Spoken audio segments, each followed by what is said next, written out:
Сегодня я встречаюсь с модельер-дизайнером Гулхар Перкулиева-Гуверне, которая принимала участие в Париже на неделе высокой моды. Гулхара представила на неделе высокой моды в Париже свою коллекцию. Сейчас посмотрим. Гулхара очень талантливый модельер-дизайнер, одна из лидирующих у нас в Туркменистане.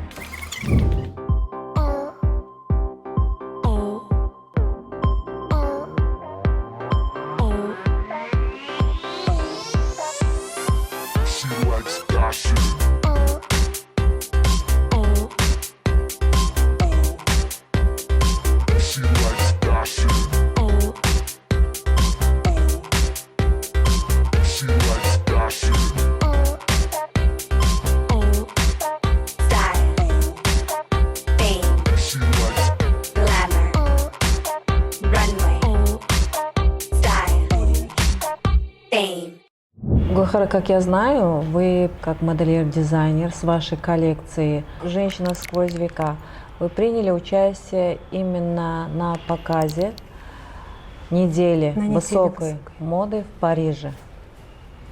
И тут такой вопрос. Какой же? Какое самое яркое впечатление у вас осталось после этого показа, участия? Честно сказать, да. Во время показа, в тот день, помимо себя, я еще взяла с собой Османа и Гюлли. Это тоже дома моды, да, наши туркмены, которые очень прекрасные люди. И я даже не ощущала, что мы там находимся. Я все время что-то решала, бегала. И потом, когда я выходила, я даже не смотрела. Тут наряд, который я взяла, думала, я выйду в ней, я такая красивая, пройдусь. Нет, я вышла в таком же повседневном, в обычном. Как-то я вот это все осознала уже на завтрашний день. Как начали вот эта пресса выходить, вот неужели это мы? Неужели мы среди других, мы там находимся? Это в тот момент нет, я не ощущала даже. Видите, я должна была всем помогать, я должна была себе помогать и еще других поддержать, и все. И у меня не было времени, чтобы ощущать это или думать. Тебе хорошо, потому что помимо себя ты еще другим помогала. Потому что это тоже вклад. Вклад — это такое состояние, что не только ты сама, но вы вместе, вы сплоченные. Вот поэтому я не люблю разные соперничества, разные конкурсы. У каждого есть свой почерк. Каждому есть на этой планете свое местечко. Я думаю, что это самое главное — человечность. Мы человек, ты человек, я человек. Когда меня спрашивают, вы кто в жизни? Я говорю, я человек. И мы начинаем так дружески беседовать потом. Уже появляется какая-то связь. Вышли вы на подиум со своей коллекцией. Каково это вам было эмоционально? В тот момент ты просто улыбаешься, и все. Тебе аплодируют. Это, конечно, очень приятно. Но в тот момент у меня было такие мысли, все ли нормально выглядели. Потому что манекенщицы, у меня же помощницы рядом были. Это я же не смотрю на всех, да, я одну одела, она вторая другую одела. И получается, не все получается, как ты хочешь. И все ли вышли, вот все ли, как я хотела, все ли вышли в порядке. А потом уже на снимках, на фото смотришь, ой, не приглядела, а там одна забыла, украшение забыла, другая не так халат одела, третья корсет неправильно растянула. В тот момент просто у меня в мыслях, все ли нормально, все ли как надо было. Просто улыбаешься, выходишь, Это ваш первый, да, показ? А в Париже это мой первый показ, да. Потому что именно в неделе высокой моды, как мы все знаем или не знаем, неделя высокой моды, она проходит только в Париже. Париж — это столица моды. А в 4 странах это проходит: Нью-Йорк, Лондон, Париж, Милан. Это прет-а-порте. А неделя высокой моды — это именно Париж. И я хотела, чтобы я с нашими другими туркменами-дизайнерами именно были в неделе высокой моды. Потому что у нас много ручного, у нас много творения, много ручного. Поэтому я хотела именно попасть в неделю высокой моды. Гохар, а вот именно участие на таких конкурсах и Нет, участие вот да. в Париже, Дефиле. что это дает? Какие плюсы? Может быть, возможности какие-то? Да, или конечно. просто популярность? Нет.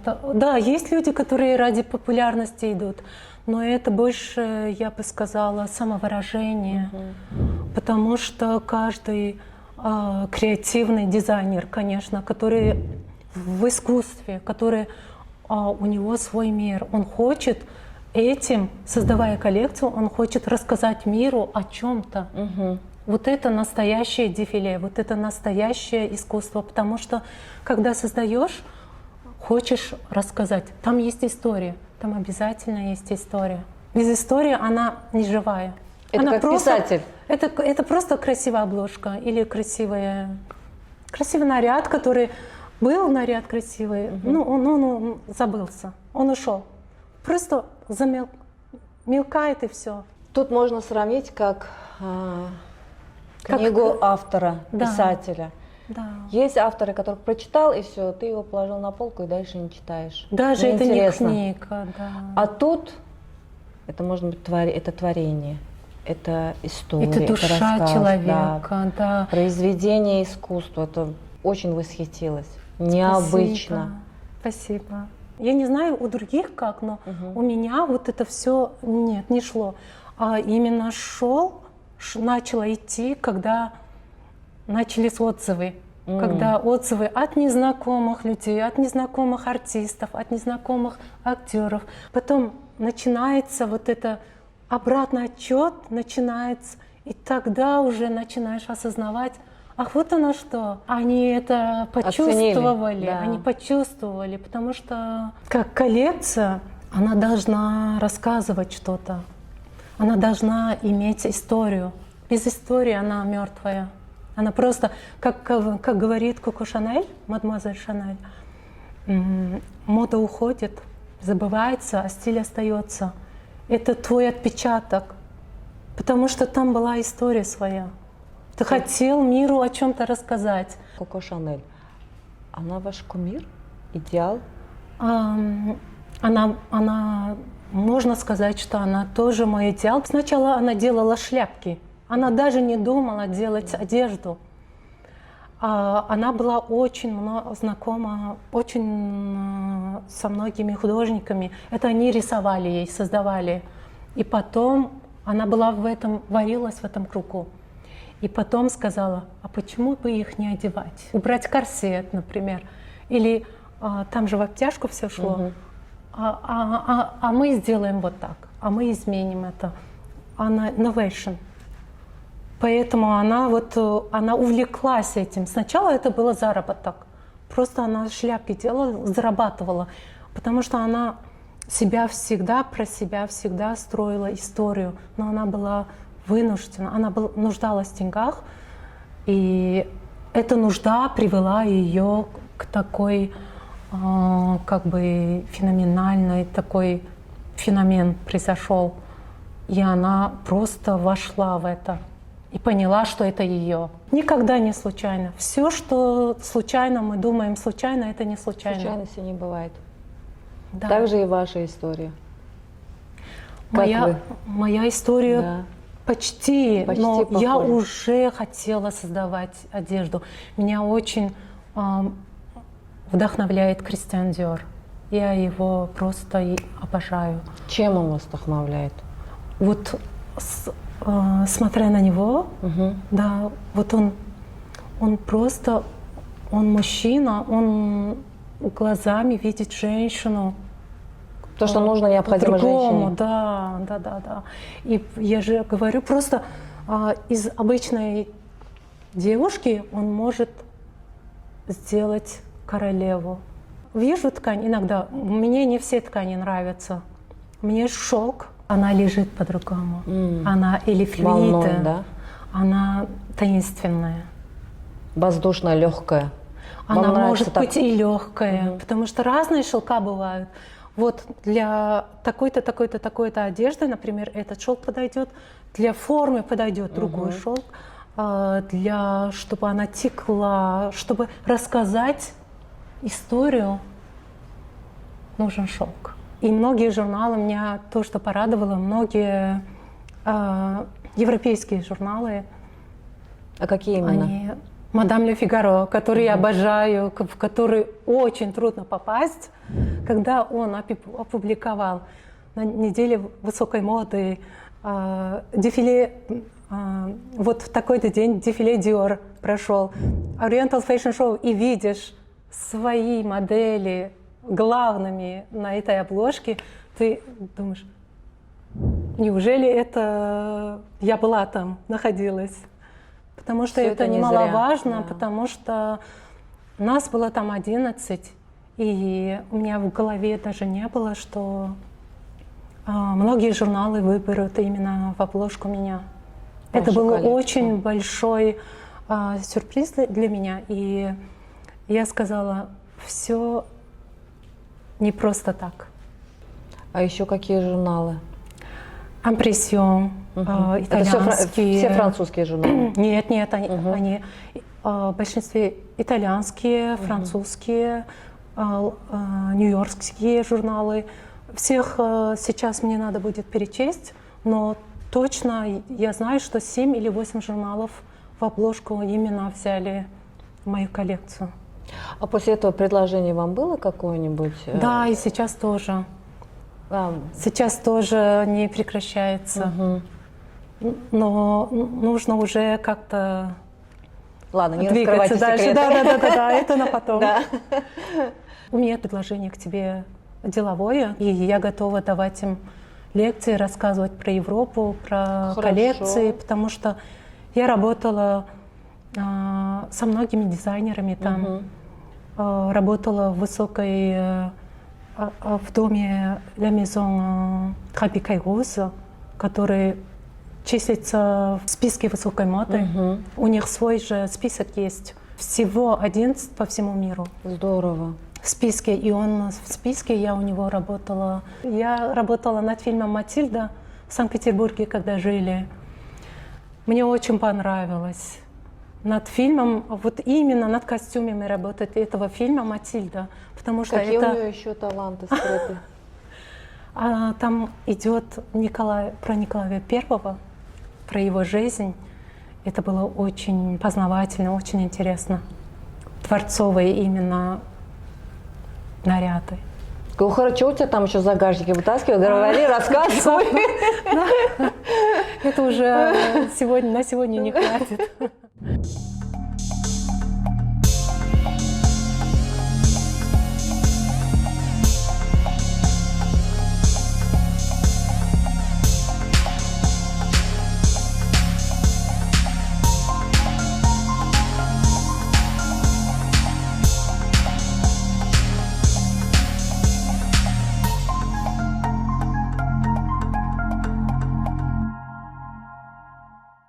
Была представлена вот эта молто, будем называть так. Почему ее можно называть как молто? Вот, например, я очень люблю молто называть, но это как тулуп тоже может идти, как пальто можем называть тоже. Почему такая форма? Я хотела, это же не просто так, это бронзовый век. Я хотела видеть женщин бронзового века в современном стиле. Это как футуристически идет. Понятно. Как Соединение и прошлого, и настоящего, и будущего, конечно. Поэтому такие формы необычные. И Вот, И если вот эта фигура. приглядеться, если Ох, вот эта приглядеться, фигура. да, это бактерианская принцесса. Почему именно Бактри. ее? Бактри, да, принцесса Бактри. Почему я именно ее выбрала? Потому что в Лувре, в Париже, я увидела, она, вот эта статуэтка есть в Лувре, в Париже. И тогда у меня в мыслях были коллекцию создать этим. А когда я посетила Гон-де-Пе, это было все. Окончательное решение. Окончательное решение. Я создаю коллекцию именно по ним. Почему? Потому что если приглядеться, у нее есть купа, Да. у нее есть две косы. Да. И по формам, вот как мы любим вот линии.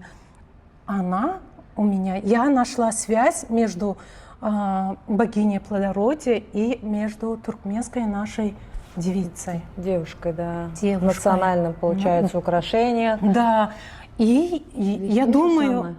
здесь Бог, да. А здесь уже Да. И почему я ее хотела? Потому что я увидела связь. Вот почему туркмены не просто так одеваются, да? Не Да. просто так косички взяли, ой, мешают волосы, косичку заплели. Нет, они вдохновлялись именно богинями, они вдохновлялись именно историей. Это не просто так. И увидев эту связь, как не сделать коллекцию про это? Как не рассказать всему миру, что наши туркменские девушки, вот они, богини. Всегда коллекция имеет продолжение. Это Своя уже цепочка. почерк человека, это почерк художника. Поэтому все раскопки тоже в одну коллекцию не уместить. Нужно, когда рассказываешь, нужно рассказывать и вокруг него, что творилось. Например, вот эти сердечки, это не просто сердечки, они стояли, вот когда богини вот при раскопках находились, они уже были, вот барханы в тот момент, были пески, бронзовый век, 3000 лет тому назад до нашей эры. Представь, вот барханы, я здесь, и барханы не просто вот нарисовала, да, они имеют форму. Когда в Париже я рассказала про нее, они просто когда манто одевают, выходит, это одно, да, ой, красиво, гармоничные цвета и так далее. Когда я рассказывала, они сказали, вау, это же искусство, которое можно носить. И тогда я сказала, о, как вы правильно нашли, да, это вот горы. Это горы. Это не просто линии. Нет, это не горы. просто швы. Нет, и это горы, и они переливаются. Это наши Каппадокские горы. Которые в бронзовом веке, они уже были, потому что в раскопках они есть. Они вот есть это что, формы. Вот это что такое? Это тоже горы? Это тоже формы гор, потому что просто нарисовать, это просто нарисовать, а нужно это тоже в форме придать, показать. Вот я хочу объявить дизайнерам, когда работаешь, нужно, чтобы и формы сочетались с этой работой. Не просто там нарисовала и показала, а именно формы тоже должны со смыслом быть. Вот это почему такой воротник? Да, почему? Почему такой? Вот когда барханы разворачиваются, ну как это правильно сказать, витражи бывают, вот барханы нарисованы, вот они. Почему именно вот помбархат наш туркменский? Почему? И почему такой цвет именно? Это цвет флага. Я очень хотела зеленый цвет, и поэтому я выбрала именно этот зеленый, потому что она сочетается с моей коллекцией, она имеет значение тоже. Вот это тоже орнамент, он при раскопках. Это мне напоминало гульяка наша. Это гульяка, вот очень напоминала наша гульяка, просто я ее не стала расписывать. Я хотела простоту тоже придать.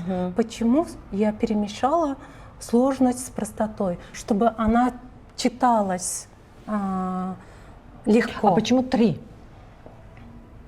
3 так получилось 3, потому что у нас здесь есть 3 фигуры. Наш дракон, наш бог и наша богиня. 3 элемента очень важных. Здесь все не просто так. Если прочитать, А почему именно дракон? Теперь расскажи мне вот про них. потому что дракон, он всегда является олицетворением могущества, но он есть в истории. Хотя Его нельзя забывать, потому что он хранитель всего, всей цивилизации. Мне снятся иногда. Почему один, почему два? Мне иногда снятся, я даже сама не могу объяснить это. И вот 2 дракона, вот они тебе приснились? не приснились именно вот нарисуйте, сделайте, а детально. Поэтому у меня предчувствие всегда. У меня предчувствие, надо было их сделать, потому что они хранители этой цивилизации. Их невозможно было передать. И вот здесь у них крылья, например. Если скажем о крыльях, Боже здесь, мой! да, здесь почему крылья я хотела именно сделать, крылья дракона, почему я хотела сделать именно с нашим традиционным киште. Потому что тоже немаловажно, киште мы привыкли, да, в разных, в отдельных узорах видеть. Да. Я хотела не им дать новую жизнь, и поэтому я их Связала с крыльями дракона. использовала в крыльях дракона, чтобы показать культуру нашей страны. Получается, здесь женское начало, здесь мужское. Мужское начало, она всегда идет вместе. Они оба большое значение имеют. Внутри нету этих фигур, но есть горы и местность. Я очень люблю, когда и внутренность, и внешность было красиво. Чтобы было везде красиво. И внутри везде, чтобы везде был свой смысл. Вот это произведение искусства меня вообще, можно сказать, впечатлило. Это особенно эти драконы. Драконы покажем? Да. Вот они. Я прям влюбилась. Значит, тебе нужно ее сделать, Да. носить. Смотри. И все имеет значение. Каждая линия, каждый шов, каждый орнамент. Каждый крой. Это как книга. Да, ее можно Это как книга. прочитать. Это можно ее читать. И горы, и зеленый, это не, можно сказать, как Это наш зеленый край. наш зеленый Да. край, да. Потому что у нас очень много деревьев, зелени, экологически чистый Природа, воздух, природа, да. И все они из натуральной. И это наша помбархат. Она Наш, бархатистая, она как барханы. Вот это получается цвет, это как барханы, пески. Это вот почему Да. ее, потому что в коллекции верблюды вот этот цвет. И коллекция должна читаема быть, она должна сочетаться, соприкасаться. Поэтому А это, вот это, про эту коллекцию можно? да, это у нас синий цвет, это цвет нашего Небо. нашей вселенной, да. Я очень с любовью делала эту коллекцию, и мне, конечно, моя команда очень помогала. Это очень важно, когда команда, она Да, сплоченная и помогает, и поддерживает. Да. Когда говоришь, когда они понимают, ну, бывало то, что иногда не понимают тоже, но я, наверное, очень многого хочу всегда, много, но спасибо моей команде, что они вот трепетно отнеслись, что они, не обижаясь, пароли где надо, делали заново и заново, но результат, Творческая я личность хотела чем результат. отличается? Тем, что то, что есть в голове, идея, он не может это иногда выразить словами, хочет быстро все это сказать. Я хочу все, чтобы идеально, как в моей голове было, а это очень трудно, Вот это я достичь. об этом. Здесь она вот наша. Наша увидела? какого века получается? Нет, это наша Это современная? Это наша женщина-мать. У нее даже брошь, у нее гульяка, яка. Вот она как сидит, курте на ней. Но нельзя все срисовать. Нужно что-то показывать, что-то подчеркивать, что-то нет. Чтоб сами додумали? Конечно, у каждого свое должно быть видение. Видение. Смотри, это бюрк у нее. Здесь уже женщина. богиня плодородия, а здесь наша женщина-мать.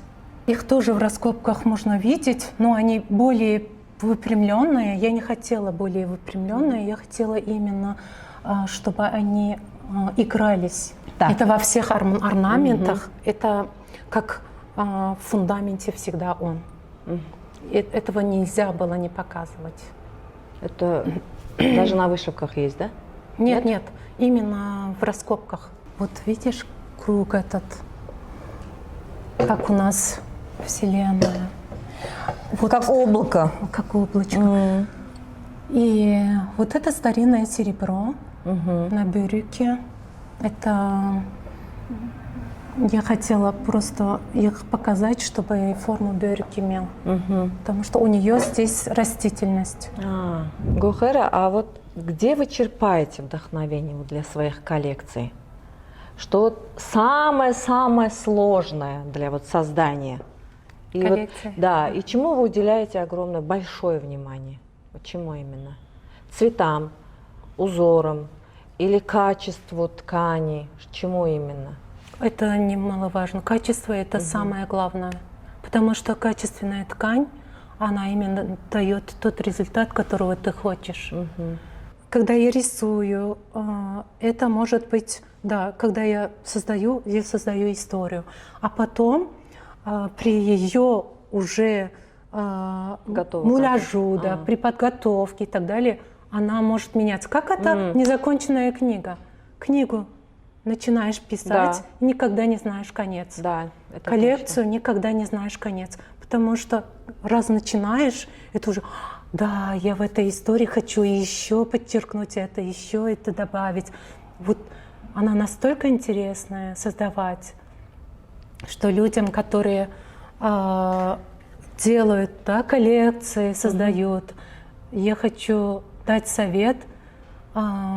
Не творите по эскизам, не оставайтесь вот в квадратике, выходите из грани, выходите из ракурса, из рамки, да. Я всегда своим студентам тоже так говорила, потому что когда их учишь, ты учишь их базу, такой креативной базе, да, а потом, когда они уже я чувствую, я вижу, что они уже готовы, да, базу они уже хорошо знают. Я говорю, все, теперь я не хочу видеть базу, теперь я хочу видеть ваше. Творите, да? Да, выходите из рамки, мне не нужна ваша рамка. База – это рамка. Я начинаю по музеям ходить. Оттуда черпать вдохновение. Да, я по музеям. Или прочитаю красивую книгу, интересную, историческую, да. И у меня уже появляется другой мир. Это оттуда уже появляются идеи. Идеи, другие формы. Вот, например, я хочу сказать, вот здесь, да, вот здесь, как по-туркменски мы говорим, көкчетім, да, көкчетім. Даже вот это можно красиво преподнести. Это же ручная вся. Да. Это шелками так вот сшито. Это тоже, вот верблюда, когда посмотришь, тоже там такие ниточки. Когда рисуешь, да, у тебя уже в мыслях вот эта ткань, например, я вот специально подбираю ткани, вот на эту модель, вот эта ткань. А когда я ее, муляж называется, это в Париже специально я обучалась этому высокому мастерству, когда начинаешь муле делать, поэтому и муляж, и создавать вот эти формы, да, в манекене, вот этим манекеном я работаю, поэтому она вся такая в линиях, да. И получается, эта ткань может не дать ту форму, которую ты хочешь. И уже я начинаю думать, как бы ее с ней работать так, чтобы она дала именно то, что я хочу. А заменить нельзя? Можно. Заменить тоже можно. Но для этого тоже... Я же говорю, очень люблю эксклюзивные ткани. Поэтому сначала я пробую что-то сделать с ним, менять текстуру и так далее. Нужно все пробовать.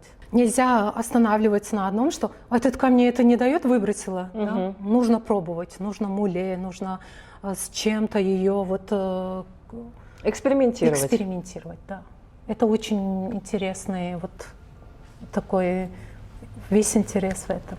Вихорочка, покажите нам следующую вашу модель. С удовольствием.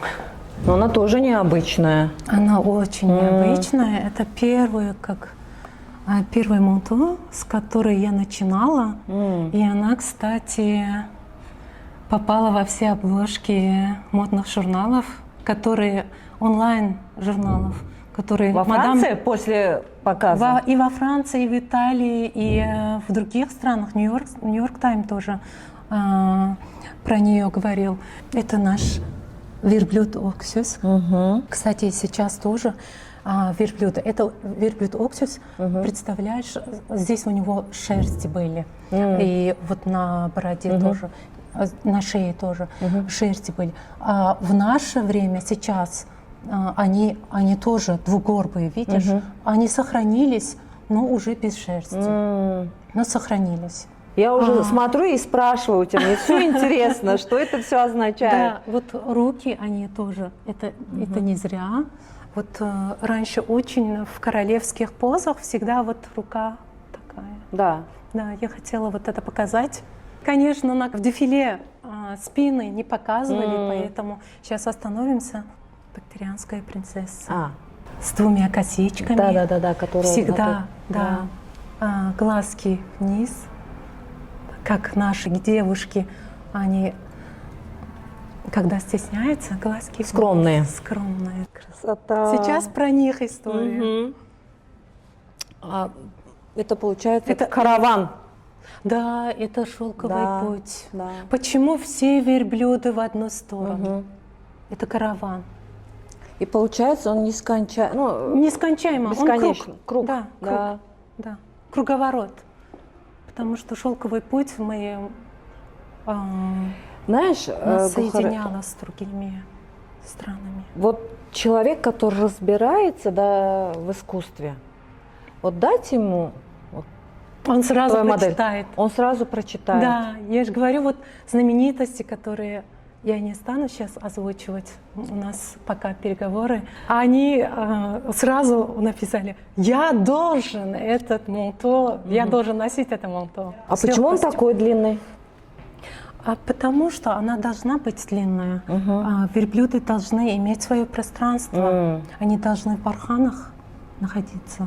Вот эта модель зеленая, почему она имеет цилиндрообразный, это тоже. Смотри на низ и на рукава. Это тоже имеет значение. Чуть-чуть с космосом ее. Сейчас над чем работает? Сейчас она работает над корсетом, который я недавно сконструировала. А этот корсет, он новые формы имеет. Вот ее, если она в рабочей, удобная. Конечно, в рабочей сейчас форме находится. Удобство, да. И вот, как корона. Ну, она будет и для наших скромниц, которые закрывают. У тебя все модели со смыслом. Да, без смысла невозможно ничего делать. Нет, я не могу без смысла работать. Они должны всегда иметь историю или смысл какой-то. Даже когда я просто так захотела, и все, я это создала. Нет. Все коллекции я создаю вот со смыслом. Я не могу просто так создавать и сказать: вот носите это. Нет. Вот даже создавая вот эти у нас бархатные, как можно правильно сказать? Накидки, халаты. Да? В 2021 году, когда я создавала их, я не хотела, чтобы помбархат, сетка помбархат, одевалась только как платье. Вот очень близко к телу. Я хотела что-то новое. И я вот начала создавать вот эти накидки, халаты, чтобы и удобно было, и нам легко было ее носить. И сочетать. Можно их с юбочкой носить, можно их с брючками носить, можно их и на платье накинуть. И потом уже все начали носить вот такие накидки, халаты.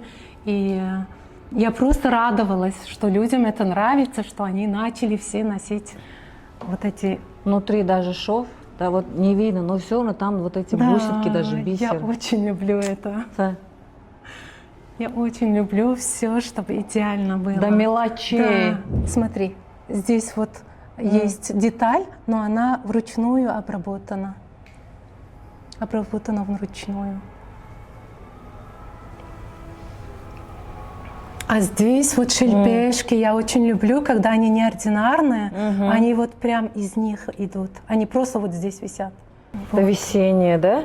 Да, да, да. И я хотела, чтобы люди и на море ее брали с собой. Вот хочется, когда прикрыться, да, идти попить кофе. Вот, одела, пошла, попила кофе. Вот это именно, могу я сказать, тоже вот в французском стиле. Вот Да, в французском стиле. У меня все, она перемешана, сочетается. Именно Франция и туркменская. Это тоже наш, по-моему, бархат. Наш, конечно, это тоже наш. Сейчас над чем работаете еще? О, девочки ваши что-то мастерят. Это был сюрприз, но Да. сейчас чуть-чуть расскажу про них. Вот здесь мои девочки работают над новой коллекцией. Это тоже продолжение, как бы сказать. Это продолжение и это раскопки. Как я вижу раскопки, каждая населенность у них, у каждой населенности свое видение, своя культура и свои очаги. Нежные цвета. Да, я люблю всё. нежные цвета. Это что будет, кардиган или тоже тулуп? Это будет кардиган. Кардиган. Вот бархат, да? Да. И я ее хочу показать в разных стилях, в разных использованиях, чтобы люди видели, чтобы вдохновлялись, чтобы творили. И Что не знаю. помбархат можно не только одевать на вечерний, но и повседневно, ну, правильно? конечно, конечно.